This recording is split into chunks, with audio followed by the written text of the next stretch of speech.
So, hello everyone, and welcome to our Q&A session about fasting and Corona with Dr. Françoise Wilhelmi de Toledo, the Scientific Director of the Buchinger Wilhelmi Clinics. Hello again, Françoise, and thank you once again for taking the time. Hello, Lisa. It's a pleasure.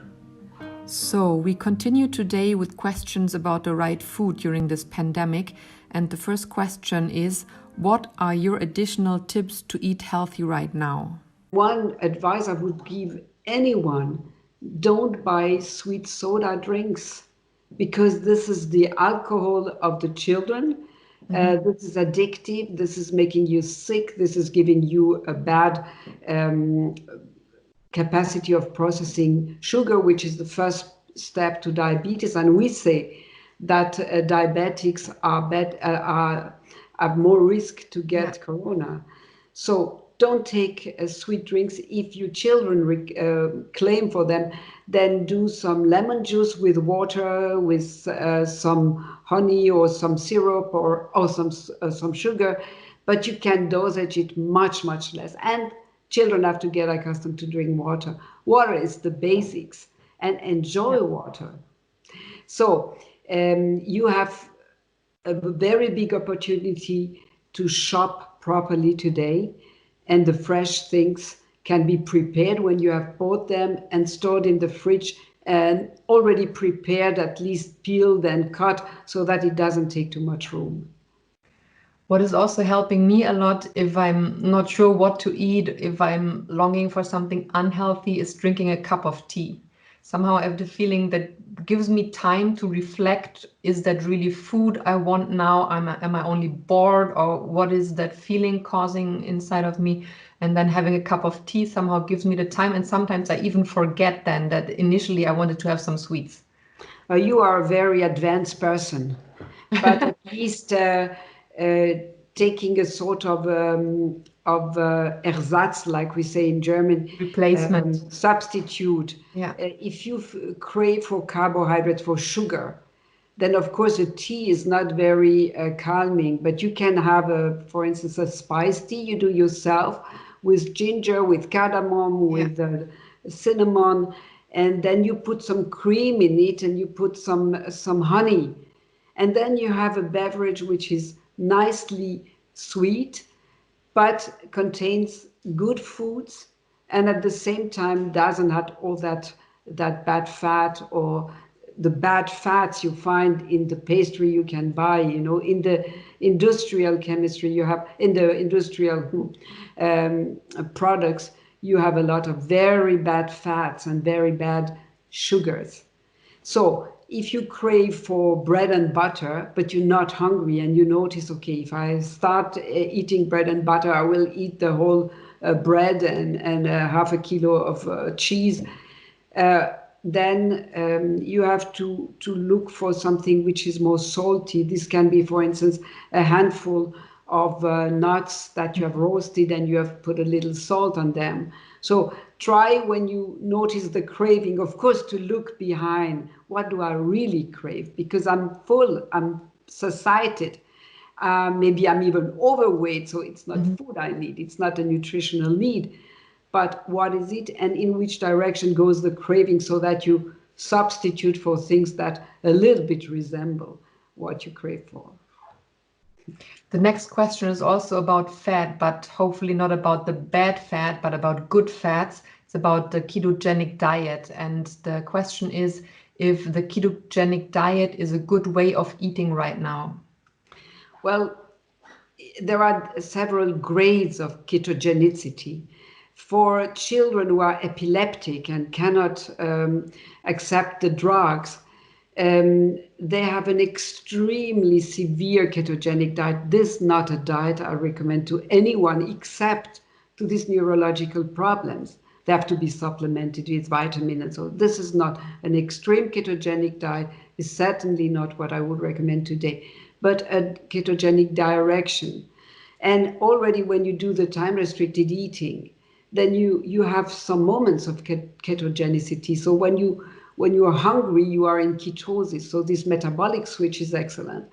And giving to your healthy diet, based on the things I told you before, a ketogenic touch, meaning that you don't exaggerate with fruits, even if they are healthy, but don't put Yeah. liters of orange juice, for instance, even if you do it yourself, because it has a lot of sugar. And don't eat pasta every day, tons of them. Of course, I don't talk about industrial sweets because these are not to be Anyway. recommended at all. So reduce even that and go more. If you want a juice, take a vegetable juice, a carrot juice. Um, Limit a little bit the sources of carbohydrates, going more into the ketogenic thing, and then do the time restricted eating where you switch into ketosis.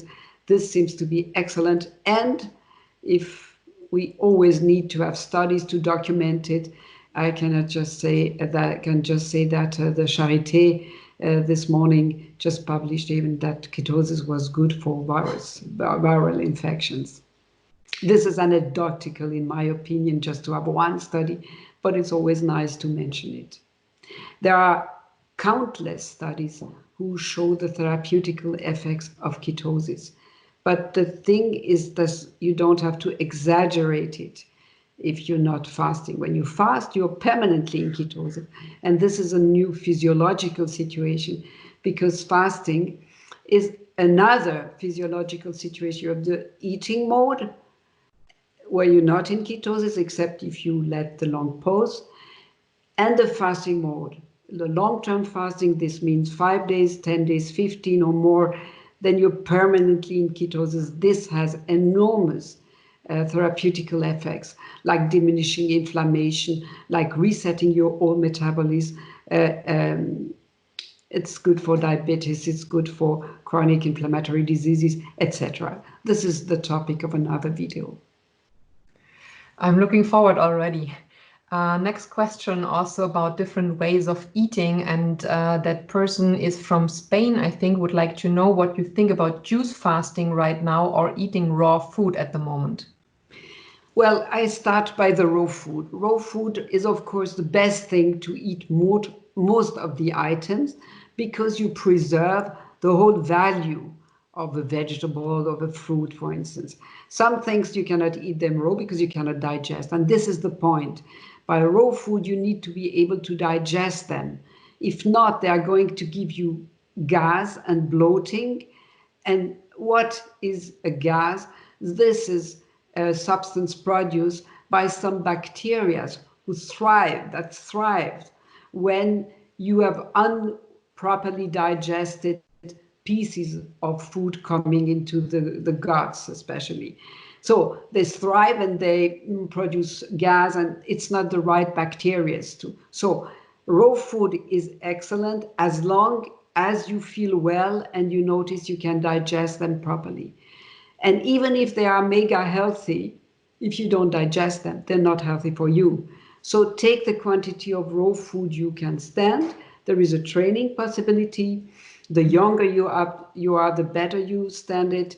And you can start with small quantities and enhance it until the point where we can stand them well. If they are juiced, then it's easier to digest them because you don't have all the fibers. But it's a very, very concentrated product. For one orange juice, you need 1 kilo of oranges.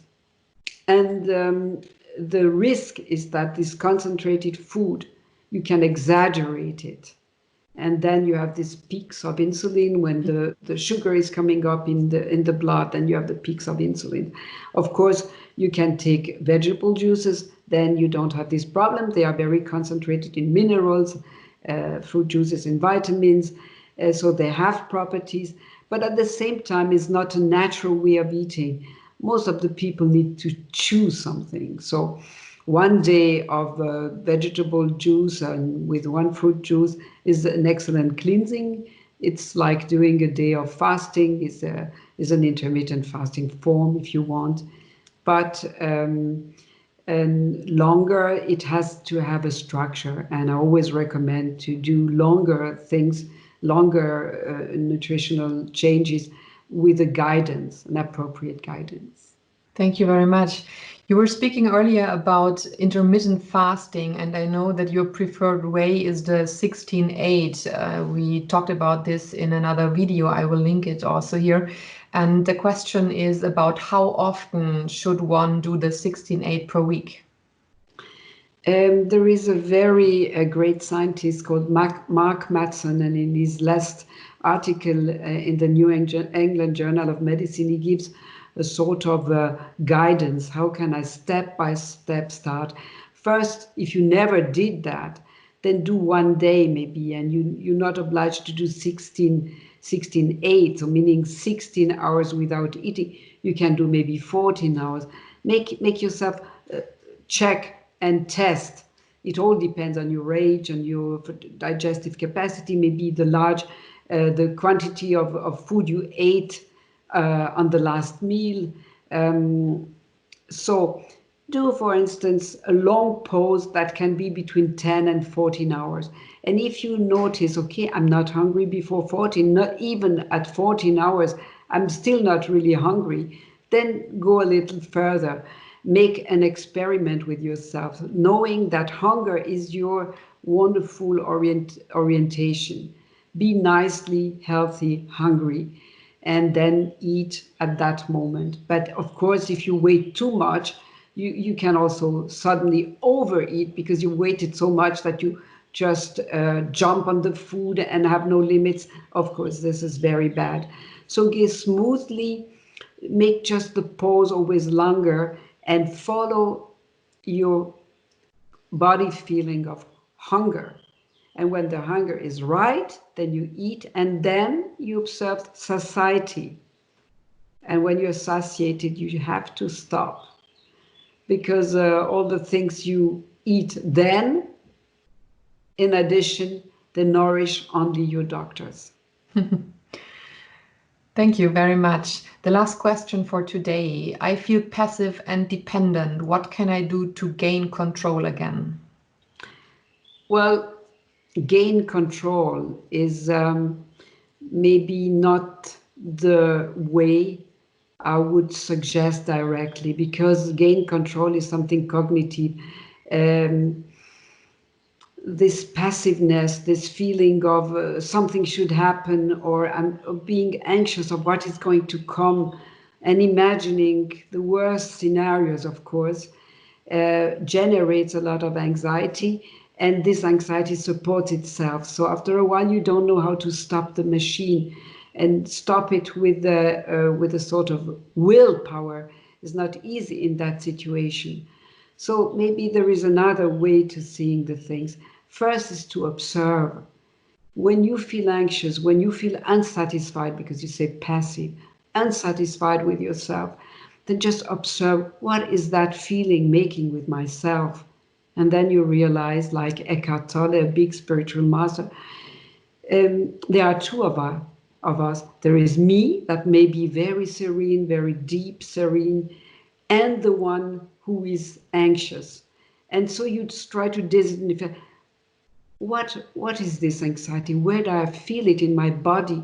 Sometimes in the stomach, sometimes it's in the whole body, sometimes you feel cold, sometimes you feel just nervous and you cannot stay in place. So observe that, like if it was something happening to you, which is like in a film, and you describe it for yourself until you really try to breathe one or two times. You really try to feel, for instance, your hands. How is the temperature of my hands? How is my body feeling now? And this takes you away from the obsession, which is mental activity. It calms your brain because your brain stops working because you are feeling. When you feel, you don't think, and when you don't think, you don't feel anxious. So you are in the now. And this is the big truth that you can experience wonderfully today. Some people, they do an activity like, for instance, they write a diary. You could take a sheet of paper and just write, describe how you feel with words. And this puts you in the feeling, and you stop thinking, and in that moment it disappears. If you put a piece of music and you are able to listen only to this music, then you will have the same effect. You stop thinking, then you stop being anxious. If you do music yourself, if you start painting, if you play with your children, if you have any activity where you can be totally inside of it, then you will notice maybe for some seconds, suddenly the excruciating feeling of fear, of being menaced, being in danger is going to vanish for 1 or 2 seconds. Then you know, okay, thinking is producing the comments you make on the situation. Maybe, and some people say it, myself also ashamed sometimes, I say, this time is brings me so many happiness moments, of calm, of I never looked at the sky the same way because I was always busy and quick. And now, you are all the time. Of course, I'm privileged because I live in the countryside, and the nature is beautiful in the spring. But even in the city, you can enjoy that. So it's not an easy answer I gave you, but um, it's really worth training. You will have it for your whole life. And life is not COVID time, Corona time. Life is before and after, and especially life is now, in the moment where you are. Absolutely. We were also speaking the other day about the beautiful aspects of getting active. And I think that is also something, if you feel passive, then getting active can really put you in a state of getting control of the very situation as well. Maybe if a person is not that much feeling of going inwards, then maybe it's the right moment of really getting active and moving, doing some exercise that is also working even at home in small spaces. We have prepared some videos that I can also link in here, but I think getting active is also something that can help in this situation, right? You are totally right. Um, Being totally in the movement, and if you are lucky enough to have a place where you can go outside and you can make a little walk, like in our region we are allowed. So you enjoy nature, you enjoy so much all the feelings nature is giving you, the distance sceneries, the next sceneries, the smells, the noises, and the noises of nature are wonderful today. Yeah, So all that goes to with exercise, and research has shown that many of the effects of fasting are found also when you exercise according to your capacities, not over your capacities, but according to them. You will certainly have the same than when you do an activity like creating something, or artistic activity, handicraft. Exercise, especially if you are centered, if you are really not thinking about thousand other things, but you really doing, like you are a big yoga yeah, specialist, and when you do a posture of yoga, you are totally in the posture, absolutely. and this is the extreme power of this type of traditional activities programs, which are just a gift for humanity, especially in the times of confinement. Thank you so much. Those were the questions for today. I thank you so much for taking the time answering all of those. And if we receive additional questions, I think we will produce just another Q&A session the next week or the week after, huh? With pleasure, with pleasure. Bye bye, Okay. everybody, and make the best out of it. Thank you so much and see everyone soon again. Bye bye.